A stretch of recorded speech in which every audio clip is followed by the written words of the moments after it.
everyone, hope you guys are doing well. Today we are going to see step-by-step registration process of NIMSET 2022. So without wasting our time, let's get started. सबसे पहले आपको खोलना है अपना browser और अपने browser पे आपको डालना है अपनी वेबसाइट का link which is www.nimset.in. Okay, तो जल्दी से मैंने डाला अपना लिंक और हमारी निमसेट की ऑफिशियल वेबसाइट ओपन हो गई। आपको सबसे पहले क्लिक करना है रजिस्ट्रेशन लिंक पे और यहाँ से आपका रजिस्ट्रेशन प्रोसेस बिगिन होता है। This is our progress bar और ये खोलते हैं हमारे इंस्ट्रक्शंस, इन्हें हम जल्दी से पढ़ लेते हैं। देखिए, रिकमेंडेड ब्राउज़र्स आपके हैं इंटरनेट एक्सप्लोरर, मोजिला फायरफॉक्स और गूगल क्रोम। तो आपको इन्हीं तीनों में से एक ब्राउज़र का यूज़ करके अपना फॉर्म फिल करना है। कोई और जो एक्सप्लोरर है या फिर ब्राउज़र उसे अवॉइड कीजिएगा, क्योंकि अगर हम रिकमेंडेड ब्राउज़र ना यूज़ करके कोई नया ब्राउज़र यूज़ करते हैं तो डॉक्यूमेंट्स अपलोड में बहुत दिक्कत आती है कभी कभी। तो मेक श्योर कि आप इनमें से ही एक ब्राउज़र यूज़ कर रहे हों। जिन फील्ड्स के आगे आपको ये साइन दिखे वो मैंडेटरी होंगी, तो उन्हें भरे बिना आप प्रोसीड नहीं कर सकते। अगर आपको एक फील्ड से दूसरे फील्ड के बीच में मूव करना हो या स्विच करना हो फॉर्म भरते टाइम, तो आप माउस का यूज़ कीजिएगा, टैब की का यूज़ मत कीजिएगा, मतलब कीबोर्ड का यूज़ मत कीजिएगा। स्विच करने के लिए आप माउस का ही यूज़ कीजिएगा। कुछ चीज़ें जो आपको चाहिए होंगी आपका रजिस्ट्रेशन करते समय, उनमें से एक होगा आपका मोबाइल नंबर। अपना मोबाइल नंबर आप जब भर रहे हो तो याद रखिएगा वही नंबर भरिएगा जो फ़िलहाल वर्किंग कंडीशन में हो, क्योंकि उस नंबर पर आपका रजिस्ट्रेशन नंबर और you can say application number और पासवर्ड आएगा रजिस्ट्रेशन के बाद। आपको मोबाइल नंबर बहुत ज़रूरी रजिस्ट्रेशन प्रोसेस के दौरान, क्योंकि एक बार आपका रजिस्ट्रेशन हो गया एक नंबर से और अगर आपसे रजिस्ट्रेशन के टाइम कोई मिस्टेक हो गई तो आप दोबारा सेम नंबर यूज़ करके रजिस्ट्रेशन नहीं कर सकते। एक और बात जो ज़रूरी है वो ये कि एक बार आपने अपना रजिस्ट्रेशन कंप्लीट कर लिया एक नंबर के साथ, तो आप पूरे प्रोसेस में कभी भी अपना फ़ोन नंबर चेंज नहीं कर पाएंगे। तो मेक श्योर आप सही नंबर फिल करें अपने रजिस्ट्रेशन प्रोसेस के टाइम। ओके, जैसे आपका रजिस्ट्रेशन कंप्लीट हो जाएगा आपको आपके रजिस्टर्ड नंबर और मेल आईडी पर यूज़र आईडी पासवर्ड मिल जाएगा। ओके, तो ये थी कुछ इम्पॉर्टेंट अपडेट्स। अब चलिए अब हम आगे प्रोसीड करते हैं और इसे क्लोज कर देते हैं। ये कुछ एक नोटिस टाइप का आपको दिया गया है कि आपका जो पर्सनल डेटा आपसे कलेक्ट किया जा रहा है वो किस किस पर्पस के लिए यूज़ किया जाएगा। So you can read it and then after that you can close it. अब हमसे रजिस्ट्रेशन के टाइम कुछ पर्सनल डिटेल्स मांगी जाएंगी, जिसमें आएगा आपका नाम, आपकी डेट ऑफ बर्थ, आपका जेंडर, आपका मोबाइल नंबर एंड आपकी मेल आईडी। ये सब इन्फॉर्मेशन देने के बाद आपको यहाँ पे ये कोड टाइप करना है, अग्री पे क्लिक करना है, सबमिट पे क्लिक करना है और आपका रजिस्ट्रेशन प्रोसेस कंप्लीट हो जाएगा। ओके, सो चलिए एक बार जल्दी से हम ये काम कर लेते हैं।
Okay, so after successful submission you will again get a privacy notice, जिसमें आपको सेम चीज़ें बताई गई कि आपकी कौन सी इन्फॉर्मेशन किस पर्पज़ के लिए यूज़ की गई है। आपको अग्री पे क्लिक करना है एंड आपका रजिस्ट्रेशन जो है वो सक्सेसफुली हो चुका है। ये आपको इस इंस्ट्रक्शन में दिखाया गया है and this is your application number, इसे नोट कर लीजिएगा, ये आगे काम आएगा। अब हम इसे क्लोज कर देते हैं और अब ये आपको दिख रही होंगी आपकी पर्सनल डिटेल्स जो आपने फिल करी हैं। ओके, इसके बाद आपको क्या करना है, गो टू एप्लीकेशन फॉर्म, ये आपको दिख रहा होगा, आपको इस पर क्लिक करना है और आपका एप्लीकेशन फॉर्म आपके सामने खुल जाएगा। इस एप्लीकेशन फॉर्म में आपसे आपकी कुछ और डिटेल्स मांगी जाएंगी, थोड़ा और डिटेल डेटा चाहिए होगा। फिर से आपके सामने एक इंस्ट्रक्शन का पेज खुलेगा, इसको भी आप पढ़ लीजिए। इसमें जो एक नई चीज़ वो बताई गई वो ये है कि आपको ये डॉक्यूमेंट्स चाहिए होंगे अपना फॉर्म फिल करते टाइम। तो एक बार शुरू करने से पहले ये सब डॉक्यूमेंट्स स्कैन करके अपने सिस्टम पे सेव कर लीजिएगा। The required documents will be photo, signature, marksheet of class 12th और equivalent programme and category certificate. Okay, तो चलिए इसको क्लोज कर देते हैं। As you can see, personal details में आपका एप्लीकेशन नंबर, बाकी कुछ डिटेल्स मांगी गई हैं, date of birth, father's name, mother's name, gender, category, application photo ID. यहाँ पे आप जो भी फ़ोटो आईडी सेलेक्ट कीजिएगा वो आपको उसका हार्ड कॉपी लेके जाना रहेगा जब आपका एग्ज़ाम होगा। तो मेक श्योर वही चीज़ फिल कीजिए जिसकी हार्ड कॉपी आपके पास अवेलेबल हो। ओके, एड्रेस डिटेल्स में आपके एड्रेस की डिटेल्स मांगी जाएंगी, नथिंग एल्स। ओके, तो यहाँ पे आपको ये देना है। अब नेक्स्ट सेक्शन मेरा खुलेगा नहीं जब तक मैं डिटेल्स नहीं भरूंगी, तो चलिए मैं डिटेल्स भर देती हूँ जल्दी से ताकि मैं आपको आगे का प्रोसेस दिखा पाऊँ। I am sorry you guys are feeling bold, but मैं ऐसा कुछ कर नहीं सकती हूँ, ये मुझे भी क्योंकि नहीं। आप ऑल्टरनेट मोबाइल नंबर और ऑल्टरनेट ईमेल आईडी दे सकते हैं। आई वुड रिकमेंड कि आप दीजिएगा, क्योंकि कभी कभी होता है कि हमारा फ़ोन हमें याद नहीं रहता, रिचार्ज ख़त्म हो जाता है, इंपॉर्टेंट मैसेज मिस हो जाता है हमसे। तो अगर आप कोई ऑल्टरनेट मोबाइल नंबर यूज़ करते हैं तो ज़रूर वो यहाँ पे दीजिएगा। ओके,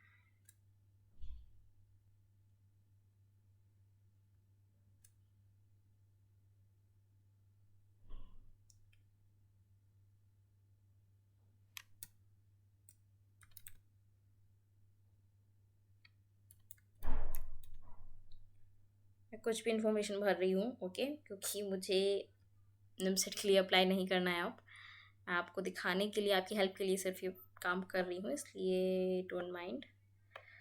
कोई इन्फॉर्मेशन मेरी रह गई है फिल करने के लिए, दैट्स वाई। ओके, मैंने यहाँ पे कैटेगरी नहीं दी है। देखिए यहाँ पे एस्ट्रिक था, मैंने नहीं फिल किया था, इसलिए मैं आगे नहीं बढ़ पा रही थी। ओके, तो ये ध्यान रखना है कि अगर आप सेव एंड नेक्स्ट पे क्लिक कर रहे हैं और आपका नेक्स्ट पेज नहीं खुल रहा है तो मतलब आप कोई एंट्री मिस कर रहे हैं। तो एक बार ऊपर चेक कर लीजिएगा। ओके, अब यहाँ पे फिर से मुझे कुछ डिटेल्स देनी है।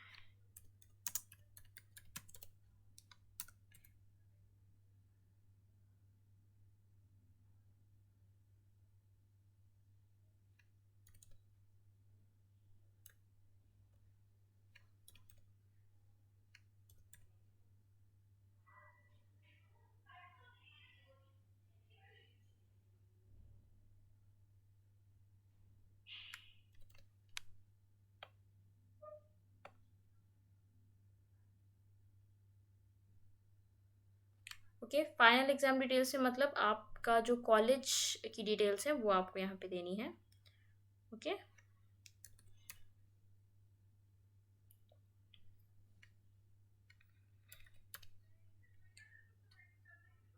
एक बार फाइनल एग्जाम डिटेल दे दी आपने, उसके बाद आपसे आपकी कॉलेज की डिटेल्स मांगी जाएंगी कि किस ईयर में हैं आप, कौन से आपके सब्जेक्ट हैं।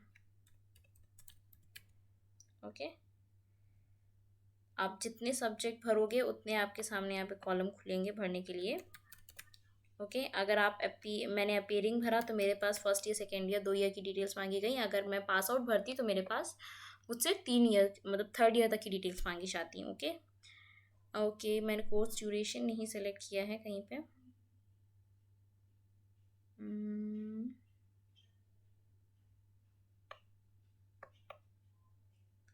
Second year details are filled. Okay, sorry, यहाँ पे मुझे कोर्स ड्यूरेशन सेलेक्ट करना था, मैंने नहीं किया था, इसलिए मैं आगे नहीं प्रोसीड कर पा रही थी। ओके, अब मैंने फिल कर दी हैं डिटेल्स सारी शायद, तो चलिए सेव एंड नेक्स्ट पे क्लिक करते हैं। ओके, डिटेल्स फिल हो गई थी तो मैं नेक्स्ट पेज पे आ गई। अब यहाँ पे आपको आपकी सिटी प्रेफरेंसेस देनी है कि आप कौन सी सिटी में एग्ज़ाम देना चाहते हैं। जहाँ पे भी आपका होम टाउन हो उसके पास की सिटी ही दीजिएगा, क्योंकि आजकल कोई ठिकाना नहीं है कब कोविड की ऐसी स्थिति पैदा कर दे। ठीक है, तो अच्छा है अगर आपके घर के पास का कोई आप सेंटर डाल रहे हो तो। फिर मुझसे डॉक्यूमेंट्स मांगे गए हैं, मुझे यहाँ पे डॉक्यूमेंट्स देने रहेंगे। ठीक है, आपकी photo, signature, photo ID, marksheet, 10th की, 12th की। अगर आप अपेयरिंग स्टूडेंट हैं तो आपके कॉलेज की फर्स्ट ईयर और सेकेंड ईयर की मार्कशीट लगेगी। अगर आप फाइनल ईयर स्टूडेंट हैं तो अगर आप पास आउट स्टूडेंट हैं तो आपसे first year, second year, third year तीनों ईयर की मार्कशीट्स मांगी जाएंगी। ओके, एंड ये मैंडेटरी अपलोड करना, तो मेक श्योर आपके पास ये सब हो। मैं ट्राई करती हूँ कोई रैंडम फ़ोटो यहाँ पे अपलोड करने की, तो मैं पेमेंट वाला भी आपको सेक्शन दिखा पाऊँगी। लेट मी चेक, मेरे पास कोई डॉक्यूमेंट हो जो इनके फॉर्मेट का हो। Okay, file size is less than specified, it is showing. ये बहुत इशू वाला चीज़ होता है।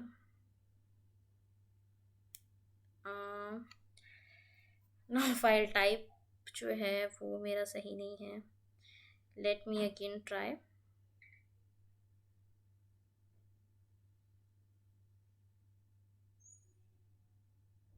आई गेस ये अपलोड हो जाएगी।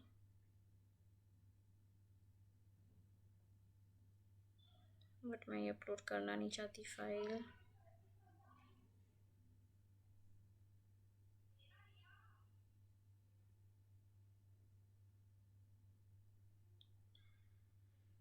Oh my god, it's a very time taking process, I guess.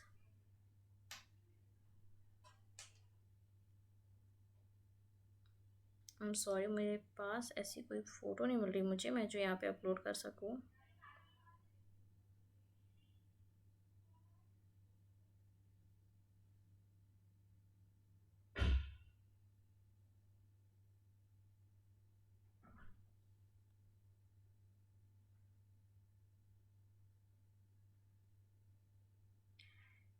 Actually photos हैं मेरे पास, पर मैं कोई भी रैंडम फ़ोटो अपलोड करना नहीं चाहती हूँ यहाँ पे। ओके, चलिए, मुझे फाइनली एक ऐसी फ़ोटो मिल गई जिससे मैं ट्रायल पर्पज़ के लिए यूज़ कर सकती हूँ। मैं किसी पर्सन की फ़ोटो यहाँ पे नहीं अपलोड करना चाह रही थी, because after all they are my family pictures.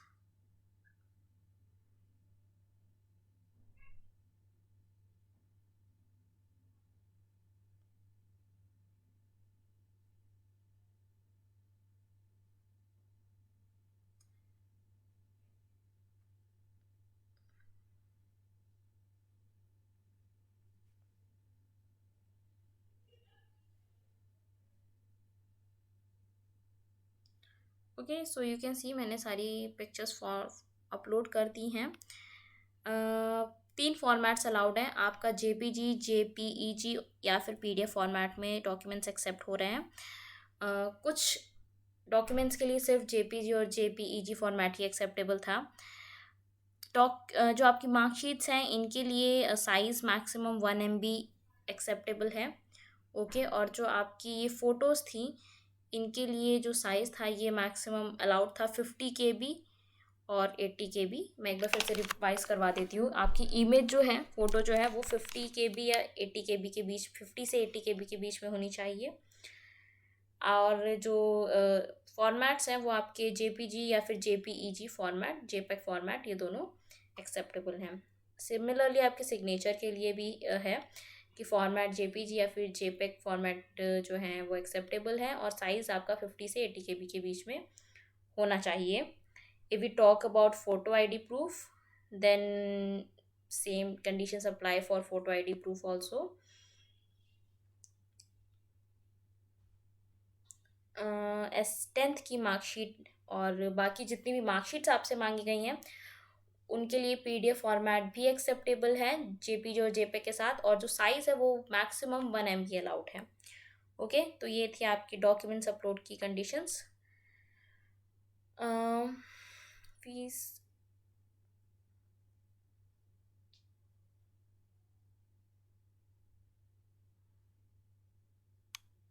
Okay, total fee to be paid in Indian rupees is 2500। आपको 2500 भरने पड़ेंगे। आपकी कैटेगरी के अकॉर्डिंग फ़ीस आपको डिस्प्ले करेगा। फिर से आपको ये कोड फिल कर देना है, MPHZCJC।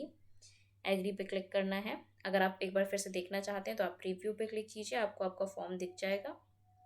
ओके, एक बार चेक कर लीजिएगा मेरे हिसाब से, ताकि अगर कोई डिटेल आपसे गलती से गलत भर गई हो तो आप चेक कर पाएँ। ओके, फिर सबमिट पे क्लिक कीजिएगा, आपका फॉर्म सबमिट हो जाएगा।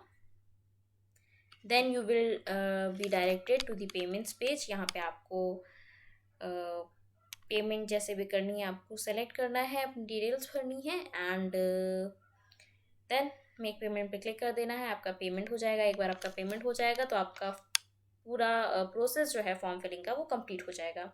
काफ़ी सारे ऑप्शन है, credit card, debit card, other debit card, internet banking, आप कोई भी मेथड यूज़ करके अपना पेमेंट कर सकते हैं and your task will be done.